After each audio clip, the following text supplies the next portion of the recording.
Welcome to my channel math in one shot. आज हम discuss करेंगे in text of chapter electricity. First question है हमारे पास, on what factor does the resistance of a conductor is depend. Last video में हमने इस complete topic को डिस्क्रिप्शन में लिया था। तो यहाँ पर हमारे पास रेजिस्टेंस किस किस के ऊपर डिपेंड करता है। रेजिस्टेंस आर इक्वल होता है रो एल बाई ए के, where resistance depend on the length. If the length of the wire is increases, then the resistance is also increases. If the length of the wire is decreases, resistance is also decreases. Second point हम लिखेंगे, resistance is inversely proportional to area of cross section. If resistance is increases, area of cross section is decreases. If resistance is decreases, then area of cross section is increases. और यहाँ पर हमारा proportionality constant आ जाता है रो, जिसको हम कहते हैं resistivity. सिमिलरली जो रजिस्टिविटी होती है इसकी अगर ऐसा यूनिट की बात करें तो हम वो क्या आती है ओम मीटर। लेंथ की ऐसा यूनिट क्या रहेगी मीटर, एरिया की क्या रहेगी मीटर स्क्वायर। और रेजिस्टेंस को हम किस में मेजर करते हैं ओम में। Resistance is also depend on the temperature, on the nature of material. On the nature of material, if the material is conductor then the resistance is very low. If the material is insulator then the resistance is very high. If the device or the particularly material is semiconductor then the resistance is moderate.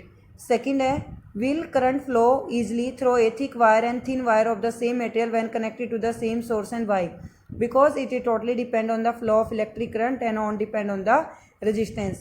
Let the resistance of the electrical component remain constant while the potential difference across the two and a component decrease to the half of the former value. What is the change in the current through it?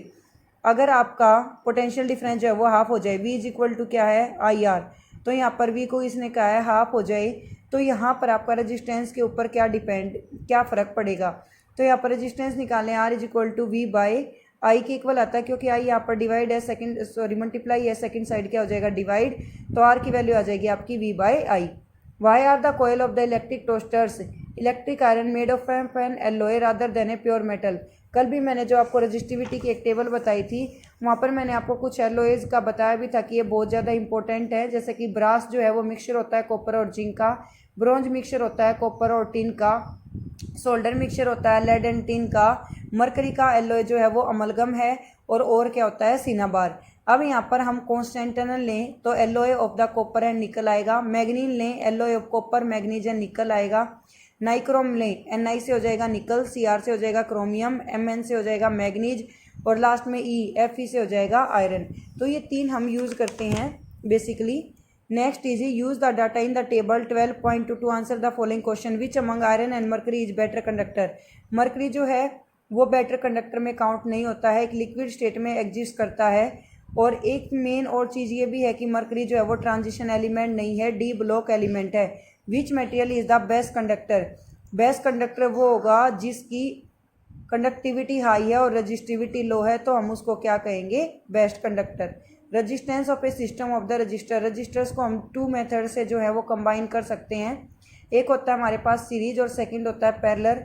अगर मैं series की बात करूँ तो potential difference हमारा change रहता है और इलेक्ट्रिक करंट जो है वो हमारा सेम रहता, इलेक्ट्रिक करंट हमारा सेम रहेगा और पोटेंशियल डिफरेंस रहेगा चेंज। आप सीरीज का याद कर लो, पैरेलल का अपने आप हो जाएगा। इन केस ऑफ सीरीज जो v है वो तो आपका रहेगा चेंज और i जो है वो आपका रहेगा सेम। ये आपका केस होता है सीरीज का। अगर मैं पैरेलल की बात करूँ अकॉर्डिंग टू ओम्स लॉ, तो यहाँ पर अकॉर्डिंग टू ओम्स लॉ मैं सीरीज में लेके चलती हूँ v is equal to I R. अब मैंने कहा v चेंज होगा, तो यहाँ पर मैंने तीन रजिस्टेंस को इस तरीके से सीरीज में लगा दिया। अगर हम एक लाइन में तीन रजिस्टेंस को इस तरीके से कनेक्ट करते हैं एक स्ट्रेट मैनर में, तो हम उसको कहते हैं that is the resistance are connected in a series. तो यहाँ पर मैंने तीनों रेजिस्टेंस को सीरीज में कनेक्ट कर दिया। अब ये मेरे तीनों रेजिस्टेंस जो सीरीज में हैं, अब यहाँ पर फर्स्ट रेजिस्टेंस के लिए जो पोटेंशियल आएगा जो कि चेंज है V1 is equal to I R one के इक्वल आएगा, क्योंकि करंट तो कांस्टेंट है। V2 is equal to I R two के इक्वल आएगा और V3 is equal to I R three के इक्वल आएगा। तीनों रेजिस्टेंस अलग अलग रहेंगे R1 R2 एंड R3, और करंट की वैल्यू क्या रहेगी सेम रहेगी। यहाँ पर हमने एक बैटरी का यूज़ किया है। बैटरी हमारी particular source of the energy के लिए यूज़ की जाएगी जो एनोड और कैथोड को कंटेन कर रही है। एनोड पर उसका नेगेटिव चार्ज है और कैथोड पर पॉजिटिव चार्ज है। एक हमने एमीटर को अटैच किया है, एमीटर जो है वो करंट को मेजरमेंट के लिए यूज़ किया गया है और करंट हमारा कॉन्स्टेंट है। एक हमने वोल्टमीटर लगाया है क्योंकि ये टोटल वोल्टेज V जो है वो 3 रजिस्टेंस में डिवाइड हो जाएगी, हर रजिस्टेंस को वोल्टेज अलग अलग मिलेगी। यहाँ पर हमने की का यूज़ किया, मैंने सिंबल्स बताए थे पार्ट नंबर 2 वीडियो में, तो वहाँ पर मैंने कहा था कि बेटा डॉट आ जाता है, it mean door is close, door close है यानी कि स्विच जो है वो ऑफ है।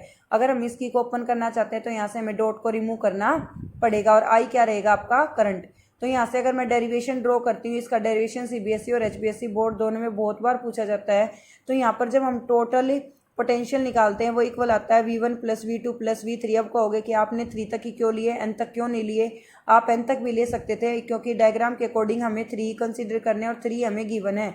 तो यहाँ हम वैल्यू पुट करेंगे IR1 + IR2 + IR3। तो यहाँ पर I मैं ले लेती हूँ कॉमन, V को पुट कर देती हूँ IRS = I मैंने कॉमन ले लिया क्योंकि I सभी के साथ multiply R1 + R2 + R3, I से I कैंसिल आउट। तो इससे हमारा कंक्लूजन ये निकलता है कि अगर हमारे रेजिस्टेंस सीरीज में कनेक्ट हैं तो हमें उन वैल्यूज़ को सिर्फ ऐड करना होता है और हमारे पास टोटल रेजिस्टेंस ऑब्टेन हो जाता है। नेक्स्ट केस आता है हमारा पैरेलल का। पैरेलल में भी ऐसे ही हमने 3 रेजिस्टेंस को कंबाइन किया है, R1, R2 और R3 को। यहाँ पर मेरे पास एक वायर है जिसके मॉडरेट में मैंने X और Y 2 पॉइंट लिए हैं। एक यहाँ पर हमारे पास वोल्ट मीटर है, वोल्ट मीटर का हम यूज़ करेंगे इलेक्ट्रिक पोटेंशियल को मेज़र करने के लिए। आई जो है वो हमारा इलेक्ट्रिक करंट है, इलेक्ट्रिक करंट का हम यूज़ करेंगे। एमीटर जो है वो इलेक्ट्रिक करंट को मेजर करेगा। अब हमारा इस केस में जो V है वो तो हमारा रहेगा सेम और I की वैल्यू क्या हो जाएगी, चेंज। वही ओम्स लॉ लेके चलते हैं, V = IR, तो I चेंज है तो I की वैल्यू आ जाएगी V/R। तो फर्स्ट रजिस्टेंस के लिए करंट क्या आएगा, I/R1। सेकेंड के पोटेंशियल क्या आएगा, I की वैल्यू क्या आएगी, V/R1। I = V/R1। I2 की वैल्यू आ जाएगी V/R2, V/R3। Similarly V/RP resistance in parallel V/R1 + V/R2 + V/R3। यहाँ से V ले लेंगे कॉमन, V हो जाए, V कॉमन लेंगे तो क्या आ जाएगा 1/R1 + 1/R2 + 1/R3। V से V कैंसिल आउट। अगर हमारे रेजिस्टेंस सीरीज में कनेक्ट हैं तो सिंपली आपको सिर्फ वैल्यूज़ को ऐड करना है और यही रेजिस्टेंस अगर आपके पैरेलल में कनेक्ट हैं तो आपको इसको 1/by की फॉर्म में लेके चलेंगे और सभी को करेंगे ऐड। दूसरा केस हमारे पास ये आता है यहाँ पर कि अगर हमें मैक्सिमम रेजिस्टेंस फाइंड आउट करना है तो सभी रेजिस्टेंस को हम किस मेथड में ज्वाइन करते हैं। अगर हमें मैक्सिमम रेजिस्टेंस फाइंड आउट करना होता है तो हम एक ही मेथड में ऐड करते हैं उनको, उसको हम कहते हैं सीरीज। और अगर हमें मिनिमम रेजिस्टेंस निकालना है तो मिनिमम रेजिस्टेंस के लिए सभी को हम करते हैं पैरेलल में।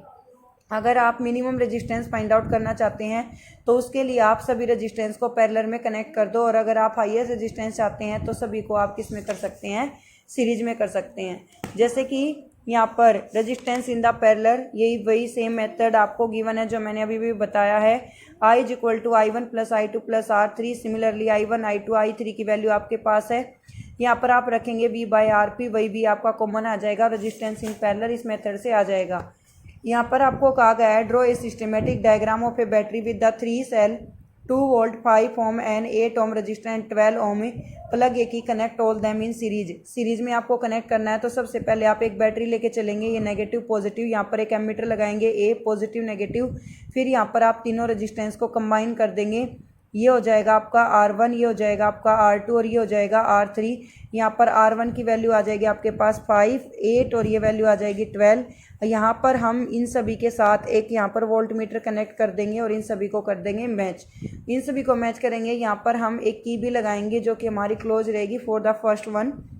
नेक्स्ट में रीड्रॉ द डायग्राम, इसी को आपको कंप्यूट करना है, but ammeter reading the current resistor, volt meter measure potential different 12 ohm के अकॉर्डिंग आपको अटैच करना है, यानी कि 12 ओम पर सिर्फ आपको पोटेंशियल अटैच करना है, बाकी किसी पर नहीं करना है।